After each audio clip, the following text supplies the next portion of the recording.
कहता है आसमान में सुराख नहीं हो सकता, जरा तबीयत से पत्थर तो उछालो यार। सरकारें झुकती हैं, झुकाने वाला चाहिए।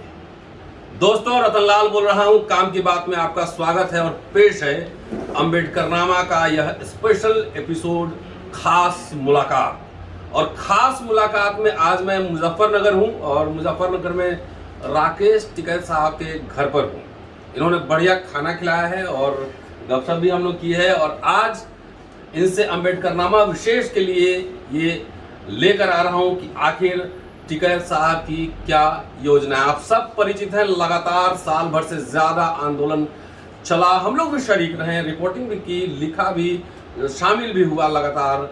और उस दरमियान काफ़ी कुछ अंबेडकर साहब के हवाले से भी किसान आंदोलन पे हमने वीडियो बनाई थी, राकेश जी का इंटरव्यू भी चलाया था। आज पुनः उनके साथ में उनके घर पे हूँ, पूछूंगा कि उनकी भावी योजना क्या है।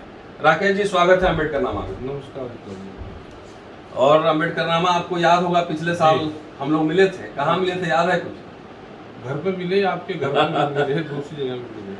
चलिए, आंदोलन में आपकी एक चरण जीत हो गई है, 3 कानून वापस हो गए, सरकार के खिलाफ राजनीतिक दलों से ज्यादा आपने लगातार मोर्चा खोला है, चुनाव भी संपन्न हो गए, उत्तर प्रदेश में बीजेपी पुनः रिपीट हो गई। हाँ जी। आपकी भावी योजना क्या है?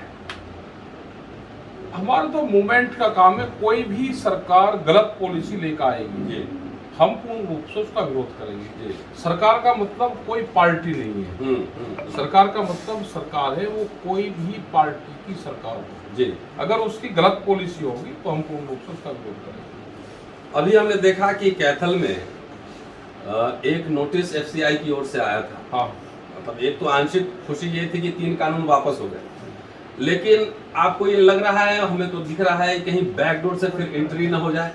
कैथल वाला मामला तो आपको पता ही होगा कि एफसीआई ने एक सर्कुलर जारी, नोटिस जारी किया था कि जितना अनाज है सीधे अडानी या गोदाम पे गोदाम में चला जाए। वहाँ प्रोटेस्ट हुआ, कांग्रेस पार्टी ने वहाँ प्रोटेस्ट की थी। तो ये सब क्या चल रहा है, कोई लीला तो नहीं चल रही है? देखो, बड़ी बड़ी कंपनियां फूड चेन में आ रही है जी, वे भोजन पे अपना अधिकार जमाना चाहते हैं। जी। भोजन पे उनका अधिकार होगा तो भूख के आधार पर रोटियों की कीमतें तय करेगी। जी, रोटी बाजार की चीज नहीं है, रोटी जरूरत की चीज है। जी। और बड़ी कंपनी ने दूसरे व्यवसाय में आ गई, अब उसको सब छोड़ के वे अनाज पे, रोटियों पे भूख पाना चाहते हैं। जी, ये एक बड़ा षड्यंत्र है और इसको देश और दुनिया को समझना पड़ेगा। जी। और जहाँ जहाँ पे भी ये कंपनी एग्रीकल्चर सेक्टर में गई, वो चाहे यूएसए हो, यूरोप हो, या ब्राजील जैसे देश है, इनमें जहाँ जहाँ पे भी हो गई, वहाँ पे उस देश को बर्बाद करा है। सिर्फ किसान वहाँ से हटा और मजदूर वहाँ पे हो गए, पूरे देश में मजदूर पनपते हैं। यही भारत में होने जा रहा है। यहाँ पे लेबर कॉलोनियाँ बनेगी देश में। लेबर एक्ट संशोधन वो कर दिए, लेबर कॉलोनियाँ बनेगी, सस्ते में यहाँ पे वर्कर मिले, उनसे काम करवाओ। यह हालात देश में होगी, जमीनें छीनी जाएगी और देश में नया नारा लग चुका है, जमीन नहीं देंगे, जान ले लो, जमीन नहीं देंगे। ये आदिवासी इलाकों में बहुत दिनों से ये आंदोलन चल रहा है कि जान ले लो, जमीन नहीं देंगे। और अभी मेरी एक दोस्त हैं, कनाडा में पढ़ाती हैं और कॉर्पोरेट एग्रीकल्चर तो अब लोगों को समझ में आया, लेकिन वो 2008-10 से ही इसमें पीएचडी कर रही थी पंजाब के किसानों पर। परसों तरसों में उनसे बातचीत कर रहा था, इंटरव्यू मैंने लगाया है अपने यूट्यूब पे। वो कह रहे थे कि एग्रीकल्चर का पूरा डिजिटल एग्रीकल्चर होने जा रहा है आने वाले दिनों में, और 70-80 करोड़ के ट्रैक्टर आएंगे और उसी से वही ट्रैक्टर बताएगा कि कौन सा बीज डालना है, कौन सा पानी कहाँ डालना है, कितने खाद डालने हैं। तो ट्रैक्टर ही सब कंप्यूटराइज रहेगा। तो हमने उनसे एक सवाल पूछा कि भाई, भारत में तो सिर्फ सारी जमीन तो अडानी अंबानी को खरीदनी पड़ेगी, 80 करोड़ का ट्रैक्टर तो राकेश टिकैत साहब भी नहीं खरीद सकते जी। तो ये आप क्या विजुलाइज कर रहे हैं फ्यूचर में कि ये पूरा लड़ाई अब जमीन पे कैप्चर, जल जंगल जमीन की आदिवासी जो लड़ाई लड़ रहे थे, अब मेन लैंड में भी होगी? बिल्कुल मेन लाइन में होगी। जिस तरह से फसलों के दाम नहीं मिलते जी, फसल हम दिन के उजाले में भी नहीं बेच पाते और जमीन हम रात को बेच देते हैं। जी। तो ये होगा धीरे धीरे, छोटी जोत घटेगी, वो बड़ी की तरफ जाएगी, और जैसे ही बड़ी जमीन यहाँ पे इकट्ठी होगी, उस जमीन को जोतने वाले लोग शहर में आ जाएंगे और वो जमीन कॉन्ट्रैक्ट पे देंगे, ठेके पे।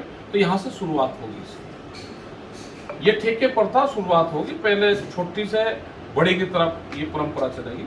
अब किसान से मजदूर बनेंगे आप। बिल्कुल किसान से मजदूर बनेंगे।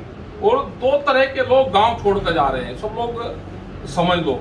एक जो बिल्कुल गरीब आदमी हो गया, जो मजदूर हो गया, जिसके पास में कम जमीन है, उसने गांव छोड़ दिया।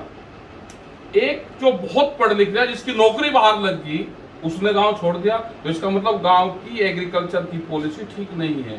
ये दो तरह के लोग गांव छोड़ रहे। भैया तो अनपढ़ लोग गांव में रहते, या फिर बहुत पढ़े लिखे लोग गांव में रहते हैं, लेकिन दोनों गांव को छोड़ रहे हैं। तो इसका मतलब गांव की पॉलिसी ठीक नहीं है। नहीं, किसानों के लिए, जमीन के लिए पॉलिसी ठीक नहीं, पॉलिसी ठीक नहीं है। चलिए, आप अब किसान आंदोलन के बाद राकेश टिकैत एक बड़े नाम के रूप में उभरे हैं। भारत में ही नहीं, दुनिया भर में इनको लोग जान रहे हैं। और भारत में तो तमाम जगह हमें जानकारी है कि लगातार ये जाते हैं और डिफरेंट कम्युनिटीज में जाकर बोलते हैं। ट्राइबल्स के बीच अभी जाके हाल ही में इन्होंने भाषण दिया है झारखंड में, जहाँ तक मुझे ध्यान आ रहा है। तो आप अपनी भूमिका किस तरह से देख रहे हैं? क्या अब एक किसान नेता, एक सर्वव्यापी नेता बनने की ओर बढ़ रहा है कि आप आदिवासियों की लड़ाई को भी शामिल करेंगे आगे? आदिवासी कौन है? आदिवासी वे हैं कि जिनका विकास नहीं हुआ जी, जो जंगलों से बाहर नहीं आए जी, जो गांव से बाहर सड़क की तरफ नहीं आए, वे ही आदिवासी। हम भी आदिवासी हैं, गांव में रहने वाले हर लोग आदिवासी ऐसी हैं, हम भी ऐसी हैं। हम जब खेत की मिट्टी के हाथ लगा के, खेत के कपड़े पहन के शहरों की दहलीज पे जाएंगे, तो उनके लिए सब ऐसी हैं, और सब आदिवासी हैं। आदिवासी वे हैं कि जिनका विकास नहीं हुआ, सब वही हैं। वे जंगलों में रहते हैं, वहाँ पे शहर उनसे बहुत दूर हैं, शहर उन्हें देखे नहीं। डेवलपमेंट देश में शहरों का हुआ, गांव का नहीं हुआ। गांव का विकास अगर नहीं होगा तो ये संघर्ष जारी रहेगा, और हम सबके बीच में जाएंगे। हम गांव में भी जाएंगे, गरीब के पास में भी जाएंगे, हम आदिवासी के पास में भी जाएंगे, महिला, छात्र, जो नौजवान हैं उनके पास में जाएंगे। जिस पर अत्याचार होगा उन सब के बीच में हम लोग जाएंगे। क्योंकि मैं अभी देख रहा था आपके इस हॉल में डिफरेंट कम्युनिटीज के लोगों ने आपको बुलाया, आपको सम्मानित किया है। और मैं छात्रों के बीच रहता हूँ, मैं पढ़ाता हूँ। लोग एक उम्मीद राजनेताओं से ज्यादा आजकल आंदोलनकारी लोगों से उम्मीद लोग बांध लेते हैं। तो एक उम्मीद लोग देख रहे हैं कि राकेश टिकैत हमारे आंदोलन को भी सशक्त करेंगे, इसलिए भी हाथ बटाएंगे। इस लिहाज से हमने पूछा, 2 साल बाद लोकसभा चुनाव भी आने वाले हैं, तो आप एज ए नेता के रूप में देख रहे हैं, एज ए आंदोलनकारी देख रहे हैं, क्या उम्मीद की जाए कि आप लोकसभा चुनाव भी लड़ेंगे? ये देश वोट से नहीं बचेगा। अच्छा, देश क्रांति से बचेगा, देश आंदोलन से बचेगा जी। हम उस तरफ नहीं जा रहे। वो तो पॉलिटिकल पार्टी को देखना, किसी को जिनको चुनाव में जाना है, में पॉलिटिकल पार्टियां लगे। हम नॉन पॉलिटिकल थे, है और रहेंगे जी। हम अपने विचार जनता को देते हैं जी। अपनी जो विचारधारा है, ये जो आंदोलन है, ये विचारधाराओं पर खड़ा हो जाए। और दुनिया में सबसे बड़ी जो क्रांति जाती है, वो विचारिक क्रांति सबसे बड़ी क्रांति होती है। और एक बड़ी वैचारिक क्रांति की जरूरत देश में है, और एक बड़ी वैचारिक क्रांति देश में होगी। कि देश समाजवाद की ओर जाएगा या पूंजी, इसी चौराहे पे खड़ा है। एक नेहरूवियन सोशलिज्म था, नेहरू का समाजवाद था कि प्राइवेट भी रहेगा, सरकारी भी रहेगा, सस्ता स्कूल भी रहेगा, कॉलेज भी रहेगा। अब तो सब कुछ निजीकरण हो रहा है। उससे हटेंगे। अभी इनका 40-50% कब्जा है, ये अभी बढ़ेगा, निजीकरण की तरफ जाएगा। लेकिन एक टाइम आएगा जब ऊपर पीक पर जाएगा, उसके बाद में फिर नीचे आएगा। उसके लिए आंदोलन करना पड़ेगा। वैचारिक क्रांति की देश में जरूरत है। राकेश जी, आप पूरे भारत भर में घूमे, साउथ नॉर्थ सब, और किसान आंदोलन की एक ये भी देन है कि आप पूरे भारत को घूम लिए। और जवाहरलाल नेहरू, चाहे गांधी, अम्बेडकर हो, जब गांधी भारत आए थे तो गोखले ने उनको कहा था कि आंदोलन से पहले एक बार भारत घूमो, भारत दर्शन करो, और उसी से बहुत ट्रेनिंग मिल जाएगी। आपका क्या अनुभव रहा पिछले 2 साल में? लोग त्रस्त हैं। और सरकारें बनती किसी इशू पे है, वोट किसी इशू पर लेती है और काम दूसरा करती है। लीला है ये लीला है। लीला है। तो सब अब अपने काम में माहिर हैं, उनको वोट चाहिए। जिस तरीके से वोट मिलती है वे वोट का काम करते हैं, नॉन पॉलिटिकल संगठन वे अपना काम करते हैं, तो सब अपने काम में। चलिए, हमारा काम पढ़ना, पढ़ाना, बातचीत करना, संवाद करना, लिखना है। आगे जो न्यू जनरेशन है, जो आने वाली पीढ़ी, और शायद हम बीच में हैं, आपसे थोड़ा छोटे हैं, लेकिन आंदोलन हमने देखा है 3 दशक में लगातार, शामिल भी रहा, कई बार भारत बंद में भी शामिल रहा, हम लोग कॉल भी दिया। क्या संदेश देना चाहेंगे? अम्बेडकर नामा बहुत लोग देखते हैं और आपके वीडियो हजारों लाखों में जाते हैं, तो युवा पीढ़ी को क्या संदेश देना चाहिए? आपकी योजना क्या है कुछ और आंदोलन के अलावा? हम ये वैचारिक क्रांति आएगी देश में। हम अपना विचार है वो जनता के बीच में जाकर दे रहे हैं, जो उनकी समस्या है उसको उठा रहे हैं जी। और जनता खासकर के जो यूथ है वो अपनी पढ़ाई पे ध्यान दे जी, पॉलिसी पे ध्यान ना दे कि सरकारों की क्या पॉलिसी आ रही है उस पर नहीं, पढ़ाई पे ध्यान दे। अपनी एजुकेट अगर होंगे तो पॉलिसी आ जाएगी अपने आप जी। और वो जब जानेंगे ही नहीं, उनको दूसरी तरफ ले जा रहा है। इस देश में मजदूर वर्कर बनाने की एक बड़ी साजिश रची जा रही है। पढ़े लिखे लोग भी मजदूर बने, वो एक बड़ी साजिश है, उसको तोड़ना है और उसको देश का युवा तोड़ सकता है। इस आंदोलन में भी हमको 2 चीजें मिली। इस आंदोलन में हमको जो यूथ है वो इस आंदोलन मिला, नए बहुत से साथी मिले, जो क्रांतिकारी साथी थे वे मिले, जो हाइपर्स क्रांतिकारी होते थे और वे बात पे बंदूक उठाने की बात करते थे, लड़ाई झगड़े की बात करते थे, उनको नॉर्मल स्थिति में जाकर उनको आंदोलन करना उनको सिखाया। तो ये सारी चीजें हैं। अब लोग वैचारिक रूप से इस आंदोलन के साथ में जुड़े और हम जो यूनिवर्सिटियां हैं, जो प्रोफेसर्स हैं, उनसे मिलके एक यूनिवर्सिटी में हम जा रहे हैं और जो यूथ हैं, जो बच्चे हैं, उस पर हम काम करेंगे कि देश में और पूरी दुनिया में हो क्या रहा है, उस पर हम काम करेंगे। जो 10 साल से ऊपर के जो बच्चे हैं उनके बीच में भी हम जा रहे हैं, काम कर रहे हैं। कुछ अपने अनुभव लिपिबद्ध करने का भी इरादा है, कुछ लिखेंगे? बिल्कुल, आप लोगों के सहयोग से, और इस पे बुक्स लिखी जानी चाहिए।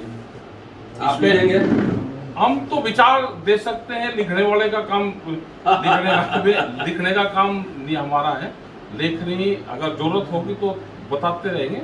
और हमारे जो नेता, हमारे जिस समाज से हम लोग हैं, उसमें थोड़ा लिखने पढ़ने की परंपरा कम रही है, लेकिन इतिहास बहुत जरूरी होता है। इतिहास जरूरी है और आने वाली पीढ़ियां सबक सीखती हैं उससे कि भाई 2020 में एक आंदोलन हुआ था राकेश के, 50 साल बाद हो सकता है लोग भूल जाएं, लेकिन जब लिपिबद्ध लिखा रहेगा ना तो जनरेशन टू जनरेशन जो है वो ट्रांसफर रहेगा। तो ये राकेश टिकैत साहब थे। पूरा वीडियो सुनिए और शेयर करते रहिएगा। राकेश जी की ये समझ है कि अनुभव को लिपिबद्ध करना जरूरी है। बहुत जल्दी लेख लिखने वाले हैं और लेख लिखेंगे तो उसको फैलाने का, प्रचार प्रसार करने का काम हम सब का है। इंतजार रहेगा कि आप कम से कम गन्ना वाले किसान का जो पूरा आपका अनुभव है वेस्टर्न यूपी का, और जो आंदोलन का अनुभव है उसको लिपिबद्ध करें। 15-20 पेज देखते हैं, उसके बाद उस मुहिम को आगे बढ़ाया जाएगा। धन्यवाद, शुक्रिया। Keep watching and sharing. Ambedkar नामा जल्दी मिलता हूँ आपसे अगले एपिसोड में। शुक्रिया, थैंक यू।